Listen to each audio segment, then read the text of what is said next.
Hello दोस्तों, आज मैं आपके सामने कुछ परिस्थिति को लेकर के सामने आया हूँ। आज के दिनों में लॉकडाउन के कारण जो है बहुत सारे बच्चों को पढ़ने में काफ़ी तकलीफ़ें हो रही है, जिसको देखते हुए हम लोगों ने एक चैनल को बनाया है जो ओमेगा स्टडी सेंटर के नाम से है। आज के समय में बिहार बोर्ड के बच्चों के जो है बहुत सारी परेशानियां हो रही है पढ़ने में, इसलिए यह चैनल जो है अब बिहार बोर्ड के बच्चों के लिए, जैसे कि क्लास 10th और क्लास 12 के बच्चों के लिए जो है स्पेशली व्यवस्था लेकर के आई है। इस व्यवस्था के अंतर्गत जो है सभी पूरी सिलेबस को पढ़ाया जाएगा। आगे इसकी जानकारी जो है धीरे धीरे हर एक वीडियो के माध्यम से आपको मिलती रहेगी। फिलहाल जो है आज बिहार बोर्ड के गणित के एक किताब से एक चैप्टर को शुरू किया जा रहा है। आइए देखते हैं उस चैप्टर के बारे में। उस चैप्टर का नाम है माध्य। माध्य जो है हम लोग पहले भी पढ़ चुके हैं, जो कि 9th क्लास में हम लोग को पढ़ना है इसके बारे में बहुत विश्लेषण से। फिर भी कुछ प्रयास करता हूं आपको आपके समक्ष रखने का, कुछ समझाने का। आइए देखते हैं इस चैप्टर के बारे में। तो सबसे पहले जानेंगे माध्य। माध्य देखेंगे, यहाँ पे जो है आप देखेंगे माध्य क्या है, माध्य क्या, इसका मतलब क्या होता है। तो सबसे पहले कोई भी प्रेक्षण का मतलब होता है आंकड़ा। कोई भी आंकड़ा को आप क्या करते हैं, जब किसी आंकड़े को आप योगफल कर लेते हैं और उस आंकड़े के योगफल को उस आंकड़े की संख्या से जब आप भाग देते हैं तो माध्य प्राप्त होता है। तो इसी माध्य के बारे में जो है हम लोग आज 10th क्लास के कुछ क्वेश्चनों पर चर्चा करेंगे और देखेंगे, सीखेंगे भी, सीखने का प्रयास भी करेंगे कि माध्य हम लोग बनाएंगे कैसे। तो आइए देखते हैं माध्य के बारे में कुछ बातें जानते हैं। जैसा कि आपने जाना कि माध्य क्या है, तो प्रेक्षणों का योग बटा प्रेक्षणों की संख्या इक्वल टू माध्य होता है। तो आइए जानते हैं माध्य के बारे में। सबसे पहले माध्य जो है 3 प्रकार का होता है। माध्य को जो है 3 तरीकों से प्रकलित किया जा सकता है, यानी कि निकाला जा सकता है, ज्ञात किया जा सकता है। जैसे पहला आता है प्रत्यक्ष रीति। आपने देखा पहला आता है प्रत्यक्ष रीति। प्रत्यक्ष रीति को हम लोग कैसे निकालेंगे, तो आइए जानते हैं। प्रत्यक्ष रीति को जो है हम लोग, इसके लिए एक फॉर्मूला दिया हुआ है जिसको हम लोग पढ़ते हैं, इसको पढ़ते हैं सिग्मा XF बटा सिग्मा F। तो सिग्मा का मतलब क्या होता है, सिग्मा एक ग्रीक भाषा है। सिग्मा क्या है, एक ग्रीक भाषा है जिसका मतलब होता है प्रेक्षणों का योग। क्या होता है इसका मतलब, प्रेक्षणों का योग होता है। तो इससे आगे जो है इसका विश्लेषण हम लोग जानेंगे। और तो आगे जानते हैं कि ये जो है प्रत्यक्ष रीति जो है इसका फॉर्मूला क्या है, सिग्मा XF बटा सिग्मा F। और माध्य को हम लोग A से डिनोट करते हैं। किस से डिनोट करते हैं, A से डिनोट करते हैं। आगे हम लोग जानेंगे दूसरा विधि के बारे में। दूसरा विधि क्या है, तो दूसरा विधि आता है लघु रीति। क्या आता है, लघु रीति। तो लघु रीति जो है इसको भी हम लोग माध्य को A से ही डिनोट करते हैं, लेकिन लघु रीति में कुछ फॉर्मूला बदल जाता है। जैसे कि यहाँ पे A प्लस सिग्मा FD बटा सिग्मा F। देखा आपने कि थोड़ा सा इसमें बदल गया, इसमें क्या एक्स्ट्रा आ गया, तो A और यहाँ पे D। आगे जो है इस A और D के बारे में विश्लेषण हम लोग जानेंगे। तो यहाँ पे क्या हो गया, लघु रीति का formula A plus sigma FD बटा सिग्मा F। अब आगे फिर एक और विधि का हमने नाम लिया था। हमने बताया था कि माध्य को परिकलित करने की कितनी विधियां हैं, 3 विधियां हैं। तो तीसरी विधि के बारे में अब हम लोग जानेंगे। तो तीसरा विधि है पद विचलन रीति।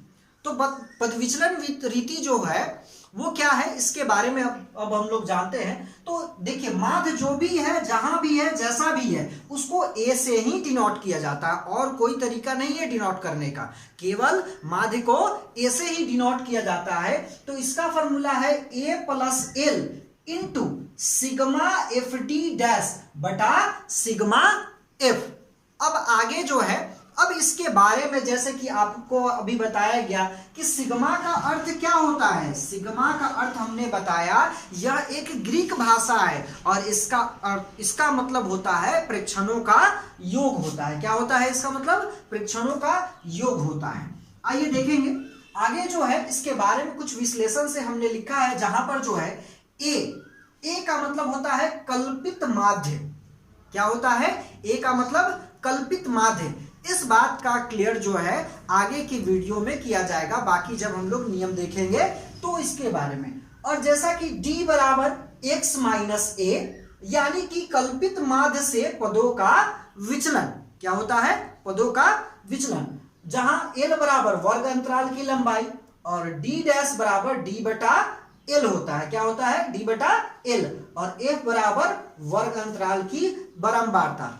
ये सभी चीज जो है आप जैसे जैसे यहाँ पे प्रश्न पढ़ेंगे, प्रश्न को सॉल्व करेंगे, मैं बताऊंगा आपको, तब जाकर के धीरे धीरे ये सभी चीजें क्लियरेंस होने लगेगी कि ए क्या है, डी क्या है, एल क्या है, डी डैश क्या है और एफ क्या है।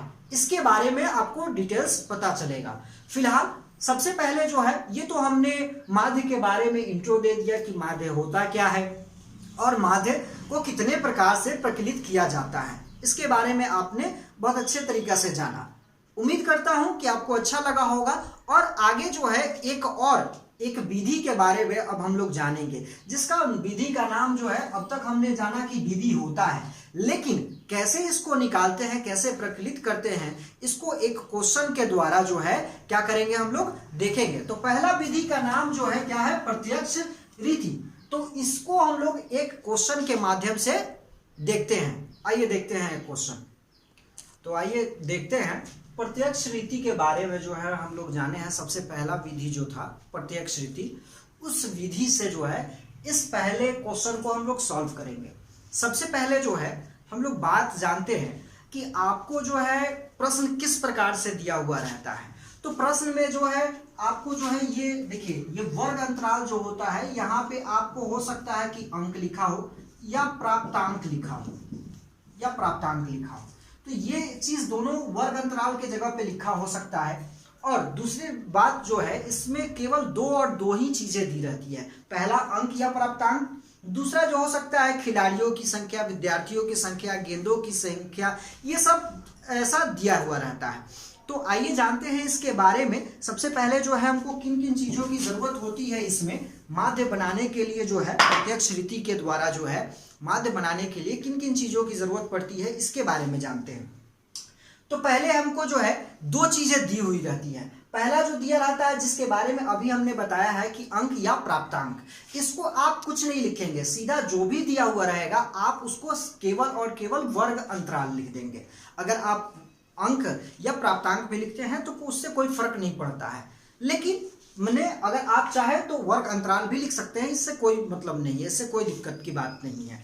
तो आइए देखते हैं सबसे पहले जो है क्या वर्ग अंतराल किस तरह से दिया रहता है। तो सबसे पहले वर्ग अंतराल जो है 0 से 10 दिया है, 10 से 20 दिया है, 20 से 30 दिया है, 30 से 40 दिया है, 40 से 50, 50 से 60, इस तरह से दिया है। लेकिन ये ऐसा क्यों दिया होता है इसके बारे में हमने पहले 9th क्लास में जो है कुछ पढ़ा है, कुछ जाना है इसके बारे में। जैसे कि वर्ग अंतराल का मतलब होता है कि जहां पे खत्म हो वहीं से शुरू होना चाहिए। देखा कि आपने यहाँ पे 10 पे समाप्त हुआ तो ये कहां से शुरू हुआ?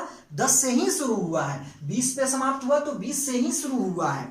तो ये जो होना चाहिए इस प्रकार का होना चाहिए, तभी जाकर के जो है हमारा जो है ये प्रश्न बन पाएगा। इस बात का हमेशा ख्याल रखें। और दूसरी बात, अब जो है दूसरा बात हमको दिया रहता है बारंबारता। बारंबारता को हम लोग एफ से डिनोट करते हैं। किस से डिनोट करते हैं? एफ से डिनोट करते हैं। आगे देखेंगे बारंबारता जो होता है, बारंबारता की पहचान क्या होती है। दरअसल बारंबारता और संचयी बारंबारता दोनों दो प्रकार के होते हैं। केवल बारंबारता के बारे में हम यहाँ पढ़ेंगे क्योंकि अभी केवल यहाँ बारंबारता की जरूरत है। बाकी संचयी बारंबारता की बातें जो हैं अगले वीडियो में करेंगे, दूसरे और क्वेश्चन पढ़ने हैं उसमें करेंगे। तो आगे देखते हैं बारंबारता जो होता है, ये देखा आपने कि ये लगातार क्या हो रहा है, कुछ बढ़ा, जैसे 12 से 18 हो गया, 27 हो गया, फिर 20 हो गया, फिर 17 हो, फिर 6 हो गया। ये बारंबारताएं जो होती है ना, ये घटती बढ़ती रहती हैं। ये लगातार ना तो बढ़ेगी और ना ही लगातार घटेगी, ये घटती बढ़ती रहती है बारंबारता है। तो जाना आपने बारंबारता की पहचान क्या है, ये हमेशा बढ़ता नहीं है, ये घटता बढ़ता रहता है। तो आइए जानते हैं इसके बारे में कैसे बनाएंगे। बहुत सिंपल है, बहुत ज़्यादा परेशान होने की ज़रूरत नहीं है, बहुत सिंपल है एकदम से।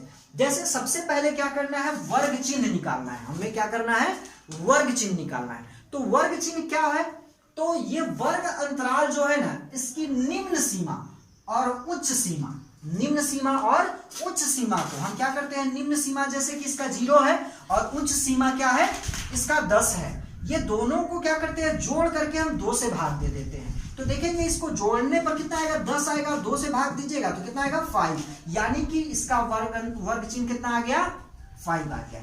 ठीक उसी तरह इन दोनों को जोड़ करके जब आप 2 से डिवाइड करोगे तो इसका वर्ग अंतराल कितना आएगा, वर्ग चिन्ह 15 आएगा।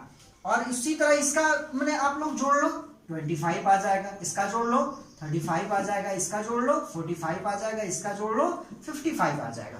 तो समझ में आया कैसे इसका वर्ग चिन्ह निकलेगा। सबसे पहले क्या करना है, निम्न सीमा और उच्च सीमा को जोड़ लेना है और कितना से भाग देना है, 2 से भाग देना है इन सभी में। जैसे कि इन दोनों को जोड़ करके कितना से, 2 से भाग दे देना है, तो क्या हो जाएगा, ये आपका वर्ग चिन्ह निकल जाएगा। अब जहां देखा कि आपने यहां लास्ट में देख रहे हैं x इंटू एफ, यानी कि इंटू का मतलब क्या होता है, गुना होता है। x और f, x का मतलब क्या होता है, वर्ग चिन्ह, और f का मतलब क्या होता है, बारंबारता। अब वर्ग चिन्ह और बारंबारता को क्या कर लेना है, गुना कर लेना है। तो आइए देखते हैं, इसको गुना करते हैं। 5 से 12 में गुना कीजिएगा तो 60 आ जाएगा। ये 15 से 18 में गुना कीजिएगा तो देखिए कितना आता है, इसका 270 आ जाएगा। यहां पे इसको गुना कीजिएगा तो यहां पे 675 आ जाएगा। उसके बाद इसको गुना कीजिएगा तो 700 आ जाएगा, और उसके बाद इसको गुना कीजिएगा तो 765 आ जाएगा, और इसको गुना कीजिएगा तो 330 आ जाएगा। आगे देखते हैं। अब हम लोग को क्या करना है, जरा सा इसमें जो है, अब आपको क्या करना क्या होगा, जरा सा ध्यान देंगे हम इसको। आपको करना क्या होगा, सबसे पहले जो है इसको हम लोग यहाँ पे बारंबारता को जोड़ेंगे। तो सिग्मा का मतलब क्या होता है, योग, आंकड़ों का योग, और यहाँ पे एफ लिख देते हैं, यानी कि किसको जोड़ना है, एफ को जोड़ना है। तो जब इसको आप टोटल को जोड़ोगे तो कितना आएगा, 100, कितना आएगा, 100। ठीक उसी तरह इस बार देखते हैं सिग्मा एक्स और एफ। सिग्मा का मतलब क्या हो गया, योग, और एक्स एफ, इसका मतलब किसको जोड़ना है, ये एक्स एफ वाले को जोड़ना है। जब इसको आप टोटल को ऐड करोगे तो 2800 आएगा, यानी कि 2800 आएगा। कितना आएगा, 2800। अब हम लोग इसका फॉर्मूला लगाते हैं, माने प्रत्यक्ष रीति का फॉर्मूला लगाते हैं, जिसको हम लोग जानते हैं क्या है, माध्य। माध्य को किससे डिनोट करते हैं, ए से। इसका फॉर्मूला क्या है, सिग्मा एक्स एफ बटा सिग्मा एफ। अब क्या करना है, सिग्मा एक्स एफ, बहुत सिंपल है, एकदम आसान है। सिग्मा एक्स एफ, ये देखिए सिग्मा एक्स एफ का मान कितना आया है, 2800, और यहां बटा है तो बटा कर देना है। फिर सिग्मा एफ का मान कितना है, 100 है, तो 100 कर देना है। अब क्या करना है, इसको डिवाइड कर लो, डिवाइड कर लेते हैं, इसको कटा लेते हैं, तो देखेंगे 28 आ गया। ये हमारा क्या आ गया, माध्य आ गया। अब ये हमारा माध्य आ चुका है। तो अगर इसमें अगर किसी भी प्रकार का आपको दिक्कत हो तो प्लीज कमेंट कीजिए, और कमेंट करके जो है बताइए कि किस प्रश्न में आपको दिक्कत है। इसमें अगर दिक्कत हो तो आगे और बताया जाएगा। और प्रश्न पूछिए। प्रश्न पूछने के लिए आप हमारे व्हाट्सएप नंबर पर भी जुड़ सकते हैं, जो कि है 9102433491। ये मेरा व्हाट्सएप नंबर है, इस पर भी आप लोग क्वेश्चन को भेज सकते हैं और पूछ सकते हैं। अगर आपको चैनल, अगर ये अच्छा लगता है, अगर आपको ये सब अच्छा लगा तो मेरे चैनल को सब्सक्राइब कीजिए, लाइक कीजिए और बेल आइकन को भी दबाइए।